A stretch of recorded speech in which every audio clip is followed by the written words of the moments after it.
What's up, everybody? Eli Torres here. Hey, I just wanted to do a quick presentation, a little bit on some things I was thinking about and a conversation I was having with somebody just the other day, or just yesterday. And I wanted to share this with you guys and kind of have a little bit of some of the notes I took, some of the of what I learned from this conversation, and I wanted to share with you guys.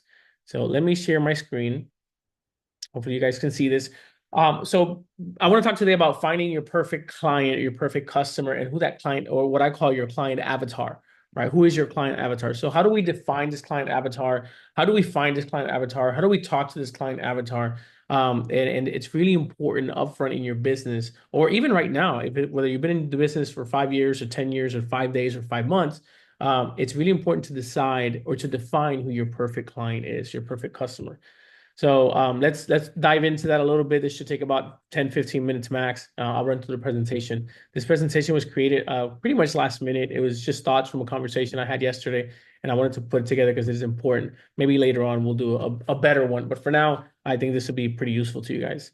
Number one is, who is your customer, right? Who is your client avatar? Is that, as a realtor, you want to decide, is my client avatar buyers? Is my client avatar, are they sellers?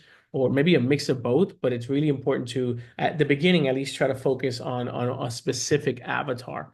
And understanding the difference between buyers and sellers impacts how to market them, right? It impacts how you're going to market to them. The conversations you have, the marketing you do, the ads you do are very different for sellers than they are for buyers. They're in very different stages of their life, whether it's new buyers or resale buyers, or right, people who bought and are now selling as well, and they're buying their second home, or investor buyers. It's very, very different. So it's really important for you to decide, who do I want to work with? Am I going to work with first-time home buyers? Am I going to work with first-time sellers? Am I going to work with luxury buyers, luxury sellers? Am I working with investors, institutional investors? Are my buyers, buyers who are buying brand new homes? Are they relocation buyers, etc.? So it's really important to first nail that down, and that's a long conversation you want to have with yourself. But make sure you do figure out who your client avatar is, so that way you build your marketing and build your business around that avatar client. This doesn't mean you can't service sellers if you're focusing on buyers, or vice versa. It means that your focus is going to be one, but obviously you're going to have a byproduct of other clients that are going to show up. Second thing you want to ask yourself is, what is their price point, right? Are these first-time buyers? Are they relocation buyers? Are they luxury buyers? Are they luxury sellers? Are they first-time sellers? Are they in your average price point? So that's really important to kind of look at that. The price point of your clients will affect your approach and your marketing efforts, and it will affect your scripts and conversations that you want to learn, because they tend to be different conversations. The next thing you want to ask yourself is, where is my customer? Where do I find these customers?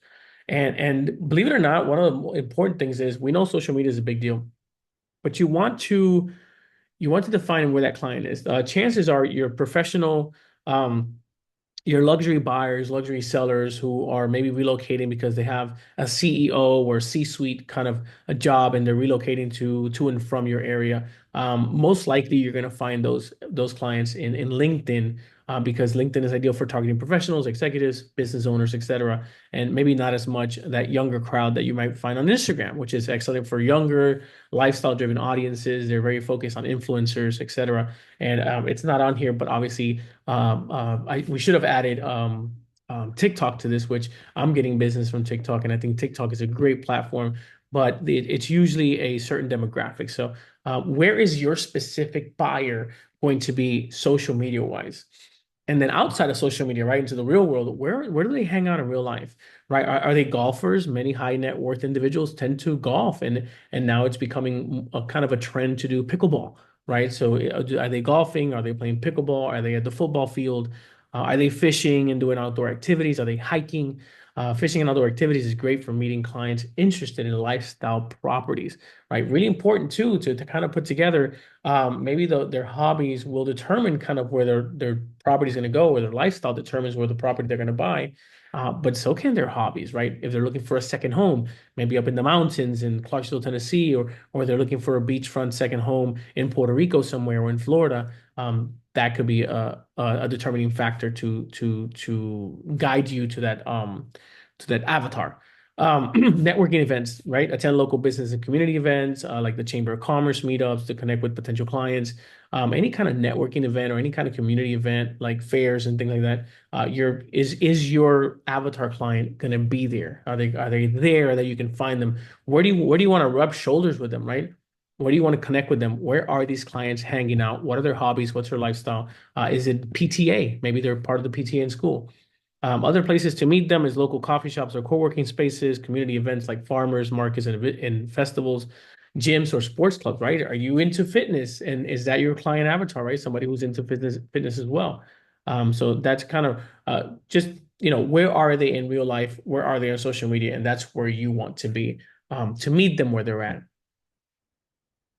And then once you get past that, right? Once you get to your ideal client, you figured out where they hang out, you figured out where they're buying or selling, you figured out that the avatar of client you want has a certain, net worth or not, they're first-time home buyers, etc. It's really important to understand what do customers, what do your clients actually want? And the biggest example, the best example I can give you is buying a car or buying a house.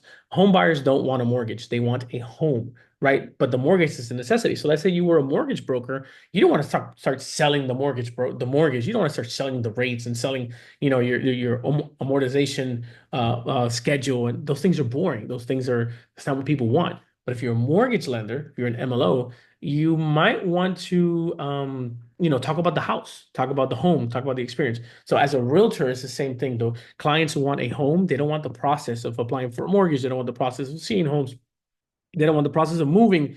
So what are they really looking for, and how can you target that need, and how can you put out a message that that's exactly what you're pushing, that's exactly what you're offering, versus, hey, let me tell you about the process of buying, which can be really boring. And then understanding the true desires of buyers and sellers, right? So, for example, buyers want security, lifestyle improvements, and investment value, right? Are schools, highly rated schools, important to them? Is the commute important to them because they're moving for a new job? Is access to a beach or access to rivers, access to lakes? What is important to the buyer? What are the true desires? Maybe it's not a two-story, one-story. Maybe they think they want a two-story modern home, but what's more important to them is actually being close to the right schools, or being zoned to the right schools, or being, the commute being short. Maybe they just want to roll from a bar to the house. They want to be able to walk from the bar to their condo right in the city. So what are the real desires? What do your clients really want?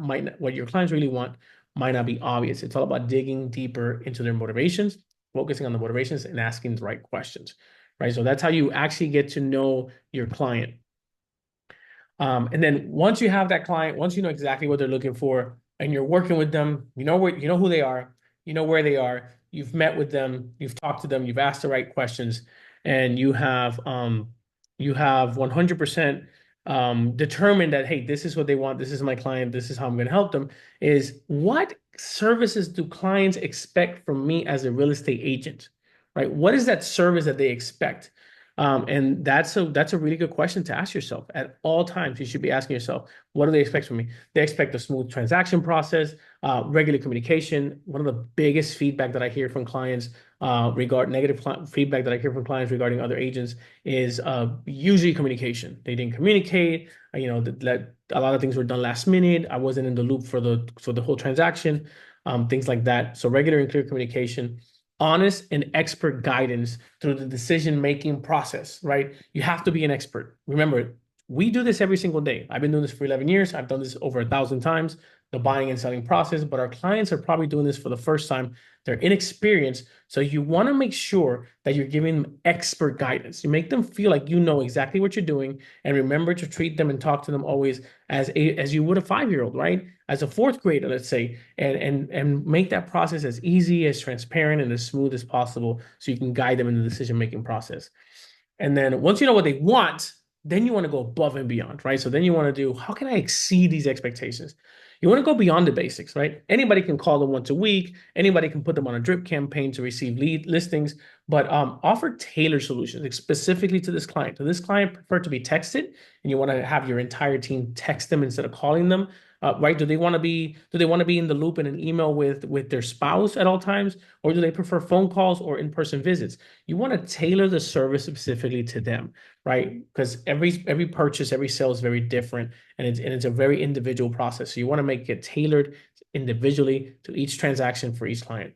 And then provide insights to local market or personalized property recommendations. Be the expert that knows your market. Be the expert that knows commuting and where to go for this, where to go for that, especially if they're relocation buyers or relocation sellers. They're selling here and they're moving to the next area. Connect them with the next person, refer them to the next agent that is also a local expert that can provide insights to the local market and personalized property recommendations.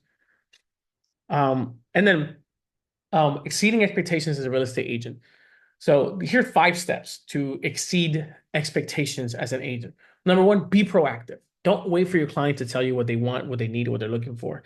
Be proactive. Ask the right questions. When a property shows up, before your client sees it on Zillow, put yourself on a drip campaign for those properties. So the minute you receive a property that matches, before they're telling you they found it, you want to be the one that found it.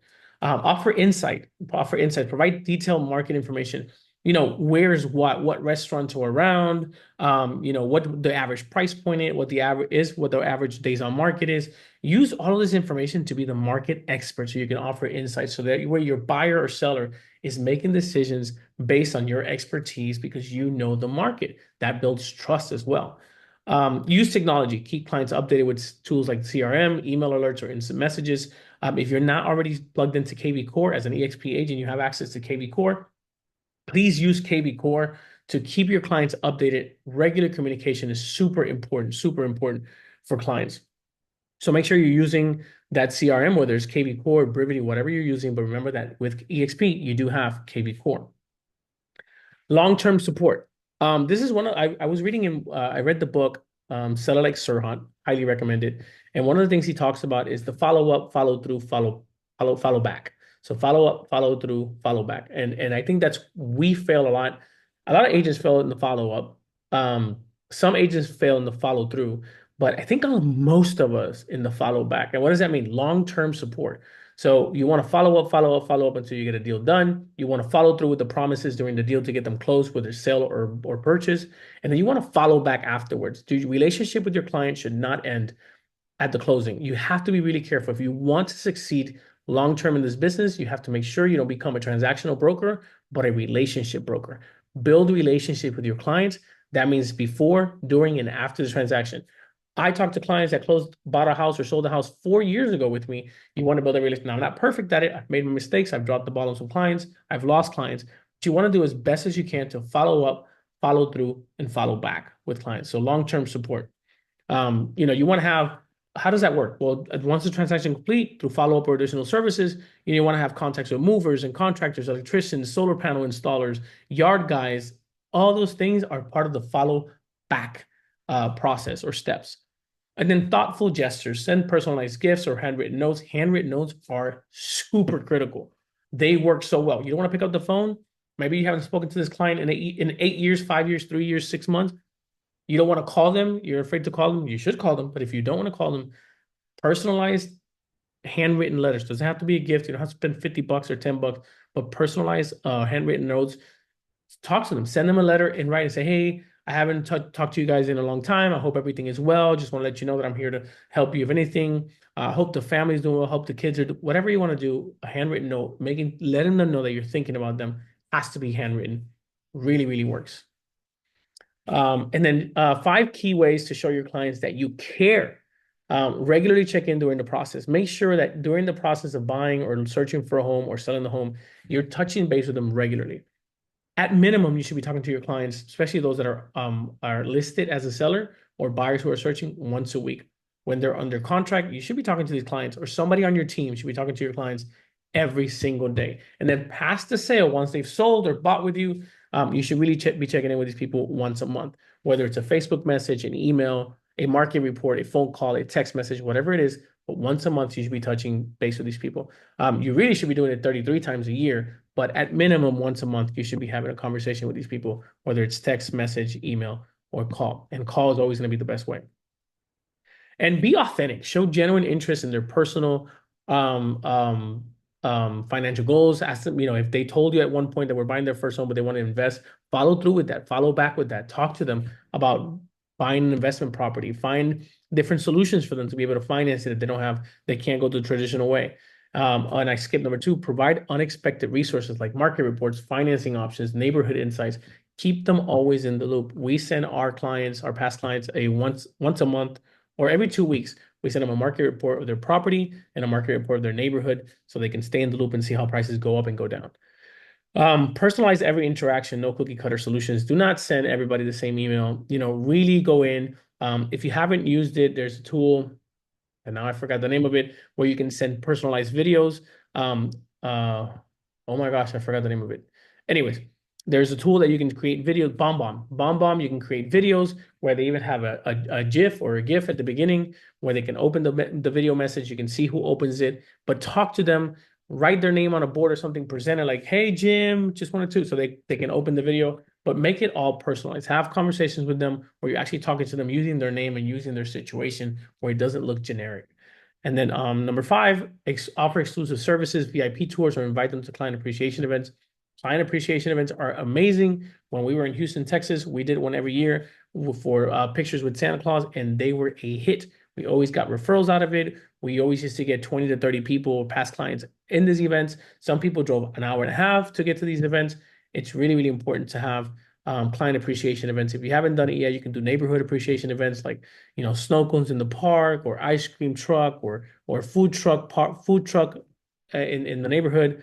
Once a quarter during the summer, you can do a backpack giveaway for schools, or you can do a donation to the teachers in the neighborhood, so they can buy supplies for the school for the classroom. There's so many ways to serve your community and stay in touch with exclusive services. Um, Conclusion, just to recap the takeaways, defining your perfect customer involves understanding their needs, desires, and expectations. You have to ask the right questions. You have to go deep and really understand what they're doing. Nobody wants a mortgage. Nobody wants to see homes. Nobody wants to go through the process of purchasing. Most people want a home. Most people want a vacation home, or most people want an investment.